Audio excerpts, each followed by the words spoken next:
नमस्ते दोस्तों। हमारे नए चैनल कहानी कुंभ में आपका एक बार फिर से बहुत बहुत स्वागत है। चलिए हम आज की कहानी शुरू करते हैं। आज की कहानी है, कहीं ये बच्चा मेरे पति की नाजायज़ औलाद तो नहीं। रेनू पूरे सप्ताह काफ़ी व्यस्त रही और अब उसे कुछ राहत मिली थी, लेकिन अब उसके दिमाग में अजीबोगरीब ख्यालों की हलचल मची हुई थी। वह इस दिमागी हलचल से छुटकारा पाना चाहती थी। उसकी इसी कोशिश के दौरान उसका बेटा दंश आ धमका और बोला, मम्मी, कल मुझे स्कूल की ट्रिप में जाना है, जाऊँ ना? रेनू चुप रही, लेकिन दंश चुप नहीं रहा। वह मम्मी से फिर बोला, मम्मी बोलो ना, जाऊँ मैं ट्रिप में? मेरी क्लास के सारे बच्चे जाने वाले हैं और अब मैं कोई दूध पीता बच्चा नहीं हूँ। अब मैं 7th क्लास में पढ़ रहा हूँ। उसकी बड़ी बड़ी आंखें माँ के जवाब की प्रतीक्षा करने लगीं। तभी रेनू बोली, हाँ, अब मेरा बेटा बहुत बड़ा हो गया है, कहकर रेनू ने उसके गाल पर हल्की सी चुटकी काटी। दंश को अब जवाब मिल गया था और उसी खुशी में वह बाहर की ओर भागा। ठीक उसी समय उसके दाएं गाल पर गड्ढा देखकर रेनू अपनी यादों में खोने लगी। उसको याद आई दंश के पिता दिनेश से पहली मुलाकात, जब दोनों की जान पहचान हुई थी। तब दिनेश के गाल पर गड्ढा देखकर वह रोमांचित हुई थी। एक बार दिनेश ने उससे पूछा था, तुम इतनी खूबसूरत हो, गुलाब की कली की तरह खिली हुई और गोरे रंग की हो, फिर मुझे जैसे सांवले को तुमने कैसे पसंद कर लिया? इस पर रेनू नटखट स्वर में हंसते हंसते उसके दाएं गाल के गड्ढे को छूती हुई बोली थी, इस गड्ढे ने मुझे पागल बना दिया है। यह सुनते ही दिनेश ने उसे बाहों में भर लिया था। यही थी उनके प्रेम की शुरुआत। दोनों के माता पिता इस शादी के लिए राजी हो गए थे। दोनों ग्रेजुएट थे। दिनेश एक बड़ी फर्म में अकाउंटेंट के पद पर काम करता था। उस फर्म की एक ब्रांच मेरठ में थी। दोपहर को रेनू घर में अकेली थी। बेटा दंश 3 दिन के ट्रिप पर बाहर गया हुआ था और इधर क्रिसमस की छुट्टियां थीं। हमेशा घर के ज़्यादा काम करने वाली रेनू ने अब थोड़ा विश्राम करना चाहा था। अब वह 35 पार कर चुकी थी और पहले जैसी सुडौल नहीं रही थी। थोड़ी सी मोटी लगने लगी थी, लेकिन दिनेश के लिए दिल बिल्कुल जवान था। वह उसके प्यार में अब भी पागल थी, लेकिन अब उसके प्यार में वह सुगंध महसूस नहीं होती थी। जब भी वह अकेली होती, उसके मन में तरह तरह के विचार आने लगते। उसे अक्सर ऐसा महसूस होता था कि दिनेश अब उससे कुछ छुपाने लगा है और वह नज़रें मिलाकर नहीं, बल्कि नज़रें चुरा कर बात करता है। पहले हम कितने खुले दिल से बातचीत करते थे, एक दूसरे के प्यार में खो जाते थे। मैंने उसके पहले प्यार को अब भी अपने दिल के कोने में संभाल कर रखा है। क्या मैं उसे इतनी आसानी से भुला सकती हूँ? मेरा दिल दिनेश की याद में हमेशा मेरठ तक दौड़कर जाता है, लेकिन उसका दिल बेचैन हो गया और उसे लगा कि अब दिनेश को चीख कर बताना चाहिए कि अब तुम ज़रा भी देर न करो और दौड़कर मेरे पास आओ। मेरा बदन तुम्हारी बाहों में सिमटने के लिए तड़प रहा है। कम से कम हमारे लड़के के लिए तो आओ। बच्चा छोटा था, तब सासू माँ साथ में रहती थीं। अनजाने में ही सासू माँ की याद में उसकी आंखें डबडबा आईं। उसे याद आया जब दंश सिर्फ 2 साल का था। घर की आर्थिक स्थिति ठीक नहीं थी, इसलिए उसे नौकरी तो करनी ही थी। ऐसे में दिनेश का मेरठ तबादला हो गया था। वे दिल्ली जैसे शहर में नए फ्लैट की किस्तें चुकाते चुकाते परेशान थे, लेकिन क्या किया जा सकता था? बच्चे को घर में छोड़कर ऑफिस जाना उसे बहुत अखरता था, लेकिन सासू माँ उसे समझाती थीं, बेटी परेशान मत हो, ये दिन भी निकल जाएंगे और बच्चे की तुम जरा भी चिंता मत करो, मैं हूँ ना इसकी देखभाल के लिए। और मेरठ भी इतना दूर थोड़े ही है, कभी तुम बच्चे को लेकर वहाँ चली जाना, कभी वह आ जाया करेगा। सासू माँ की यह योजना रेनू और दिनेश को बहुत पसंद आई थी। फिर कभी वह मेरठ जाती तो कभी दिनेश दिल्ली चला आता। इस तरह यह आवाजाही का सिलसिला चलता रहा। कुछ दिनों बाद बच्चे का स्कूल जाना शुरू हो गया, तो उसकी पढ़ाई में हरज न हो, यह सोचकर दोनों की सहमति से रेनू को मेरठ जाना बंद करना पड़ा। दिनेश अपनी सुविधा से आता था। इसी बीच उसकी सासू माँ चल बसी। उनकी 13वीं तक दिनेश दिल्ली में रहा। तब उसने अपनी पत्नी को समझाया था, रेनू, मुझे लगता है तुम दंश को लेकर मेरठ आ जाओ। वह वहाँ की स्कूल में पढ़ेगा और तुम भी वहाँ दूसरी नौकरी के लिए कोशिश कर सकोगी। इस प्रस्ताव पर रेनू ने गंभीरता से नहीं सोचा था, क्योंकि फ्लैट की कई किस्तें अभी चुकानी थी। उसने सिर्फ यह किया कि वह अपने बेटे को लेकर अपनी सुविधा अनुसार मेरठ चली जाती थी। दिनेश दिल खोलकर उसका स्वागत करता था। बच्चे को तो वह हर पल दुलारता रहता था।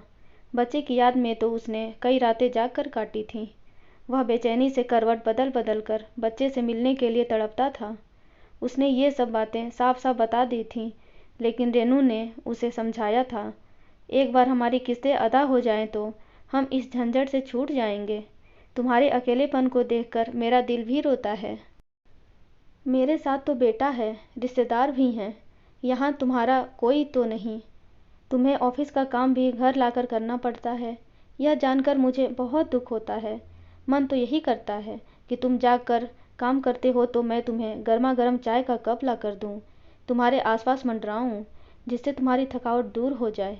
यह सुनकर दिनेश का सीना गर्व से फूल जाता था और वह कहता था, तुम मेरे पास नहीं हो, फिर भी यादों में तो तुम हमेशा मेरे साथ ही रहती हो। अब फ्लैट की सारी किस्तों की अदायगी हो चुकी थी और फ्लैट का मालिकाना हक भी उन्हें मिल चुका था। उसने फैसला कर लिया कि अब वह कुछ दिनों के लिए ही सही मेरठ में जाकर रहेगी। सरकारी नौकरी के कारण उसे छुट्टी की समस्या तो थी नहीं। उसने अपनी पति को फ़ोन किया दफ्तर के फ़ोन पर। हाँ, मैं बोल रही हूँ। हाँ कौन? उधर से पूछा गया। ऐसे अनजान बनकर क्यों पूछ रहे हो? क्या तुमने मेरी आवाज़ नहीं पहचानी? वह थोड़ा चिड़चिड़ा कर बोली। हाँ, तो तुम बोल रही हो, अच्छी हो ना? और दंस की पढ़ाई कैसी चल रही है? उसके स्वर में जरा शर्मिंदगी महसूस हो रही थी। मैंने फ़ोन इसलिए किया है कि दंस 3 दिनों के लिए बाहर गया हुआ है और मैं भी छुट्टी ले रही हूँ। अकेलेपन से अब बहुत ऊब गई हूँ, इसलिए कल सुबह 10 बजे तक तुम्हारे पास पहुँच रही हूँ। क्या तुम मुझे लेने आओगे स्टेशन पर? तुम्हें इतनी जल्दी क्यों है? शाम तक आओगी तो ठीक रहेगा, क्योंकि फिर मुझे छुट्टी लेने की ज़रूरत नहीं पड़ेगी। पति का रूखापन रेनू को समझने में देर नहीं लगी। एक समय उससे मिलने के लिए तड़पने वाला दिनेश आज उसे टालने की कोशिश कर रहा था, लेकिन उसके प्यार को दिल में संजोने का पूरा प्रयास भी कर रहा था। दरअसल अब वह दोहरी मानसिकता से गुजर रहा था। काफ़ी साल अकेले रहने के कारण इस बीच एक 17-18 साल की लड़की से उसे प्यार हो गया था। वह एक बाल विधवा रिश्तेदार थी। वह उसके यहाँ काम करती थी। वह काफ़ी समझदार, खूबसूरत और 7वीं तक पढ़ी लिखी थी। दिनेश के सारे काम वह दिल लगाकर किया करती थी और घर की देखभाल भली भांति करती थी। कुछ दिनों बाद दिनेश के अनुरोध पर चपरासी चाचा की सहमति से वह उसी घर में रहने लगी थी। फिर जब जब रेनू वहाँ जाती तो उसे अपना पूरा सामान समेटकर चाचा के यहाँ जाकर रहना पड़ता था। यह सिलसिला कई सालों तक चलता रहा। अभी रेनू के आने की खबर मिलते ही वह परेशान हो गया था और उससे बात करते वक्त उसकी जुबान सूखने लगी थी। उसे चारू पर दया आती, क्योंकि जब जब ऐसा होता तो वह काफ़ी समझदारी से काम लेती। उसे अपने मालिक और मालकिन की परवाह थी, क्योंकि उसे उनका ही आसरा था। कम उम्र में ही उसने पूरी गंभीरता से सोचना शुरू कर दिया था। शाम को रेनू दिनेश के साथ घर पहुंची तो रसोई घर से जायकेदार भोजन की खुशबू आ रही थी। इस खुशबू से उसकी भूख बढ़ गई और उसने हंसते हुए पूछा, वाह, इतना अच्छा खाना बनाना तुमने कब सीखा? वह भी हंसते हंसते बोला, अपनी नौकरानी अभी अभी खाना बना कर गई है। दूसरे दिन सुबह सुबह चारू आई और दोनों के सामने गर्मा गर्म चाय के 2 कप रखे। चाय की खुशबू से वह तृप्त हो गई। थोड़ी देर बाद रेनू घर के चारों ओर फैले छोटे से बाग में टहलने लगी। घास का स्पर्श पाकर वह विभोर हो उठी। पेड़ पौधों की सौंधी महक ने उसका मन मोह लिया। अचानक उसका ध्यान एक 4-5 साल के बच्चे की ओर गया। वह वहाँ अकेला ही लट्टू घुमाने के खेल में खोया हुआ था। धीरे धीरे वह उसकी ओर बढ़ी तो वह भागने की कोशिश करने लगा। रेनू ने उसकी छोटी सी कलाई पकड़ ली और बोली, मैं कुछ नहीं करूँगी। बताओ, तुम्हारा नाम क्या है? वह घबरा गया तो कुछ नहीं बोला और सिर्फ देखता ही रह गया। उसके फूले हुए गाल और बड़ी बड़ी आंखें देखकर रेनू को बहुत अच्छा लगा। वह हंस दी तो वह मासूम बच्चा भी हंसा। उसकी हंसी के साथ उसके दाएं गाल का गड्ढा भी मानो उसकी ओर देखकर हंसने लगा।